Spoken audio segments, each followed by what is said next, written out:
Radio Mont-Blanc, la radio de votre région. Encore plus proche de vous. Radio Mont-Blanc. Le mercredi, c'est le jour de l'aventure, vous le savez, dans le 16-19, avec l'aventurier numéro 1, Charles Edrich. Bonsoir Charles. Oui, bonsoir. Alors on retrace tes différentes aventures. Où es-tu aujourd'hui ? Alors là, je suis sur le mythique passage du Nord-Ouest. C'est vraiment un terrain d'aventure extraordinaire. C'est pas le nord-ouest de la France, hein ? Oui, Nord-Ouest, d'ailleurs, on ne sait pas aussi Nord-Ouest de l'Europe, on va dire. Ouais.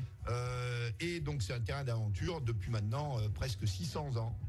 On peut même dire que c'est presque sur ce passage du Nord-Ouest, c'est sur cette zone que les États-Unis ont probablement été découvertes, que l'Amérique du Nord par le fils d'Éric le Rouge, qui est parti du Groenland, bien avant Christophe Colomb. Bien avant, ils sont passés donc par les glaces. Ils sont partis précisément, a priori, c'est pas a priori, maintenant c'est une certitude, du Groenland, et ils sont arrivés de l'autre côté en traversant la mer de Baffin. Et donc toi, cette aventure, c'était il n'y a pas si longtemps, hein ? Alors, j'ai passé 4 étés. La première fois, c'était en 2009, à bord du voilier d'exploration, le Glory of the Sea, quand j'ai fait un tour du monde par les deux pôles. Et là, ça a été ma première rencontre avec les ours. Oui. Blancs. Là, en pleine mer, je vois, donc il y avait quelques bouts de glace à droite à gauche, un peu de banquise, et puis je vois quelque chose qui dépasse un petit peu.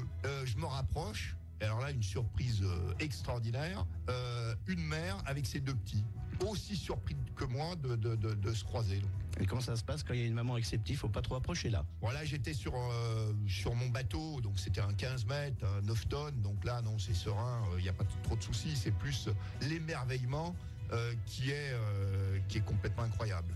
Et à la rame, tu as rencontré des ours aussi avec le plus petit bateau. Ah bah là, j'en ai plus que rencontré. À un moment, j'en compte 16 autour de moi et je suis carrément attaqué par un ours blanc. Donc, mais j'ai eu aussi la plus grosse frayeur peut-être que j'ai eue, c'est avec une baleine. Parce que l'ours blanc, je le vois arriver. Qu'une baleine, on la voit pas. Oui, elle est en dessous en général et elle arrive d'un coup. Alors, je raconte, vraiment, c'est émerveillement total, mais frayeur épouvantable.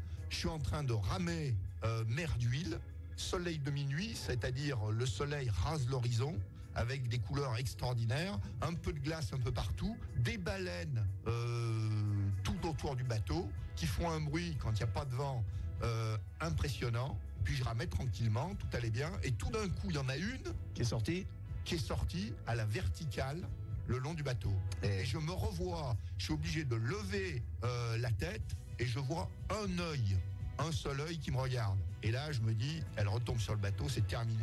Et ça, c'est bien terminé. Et si j'étais un peu éclaboussé, mais c'était pas très grave. Et quand je m'arrête dans le village esquimau suivant, je raconte mon histoire et les Esquimaux me disent, ce qui s'est passé, c'est que les baleines qui étaient autour, elles voyaient pas de quoi il s'agissait avec ton bateau à rame. Et il y en a une qui est venue regarder. Et il y en a une qui est venue regarder. Comme quoi, elles sont curieuses.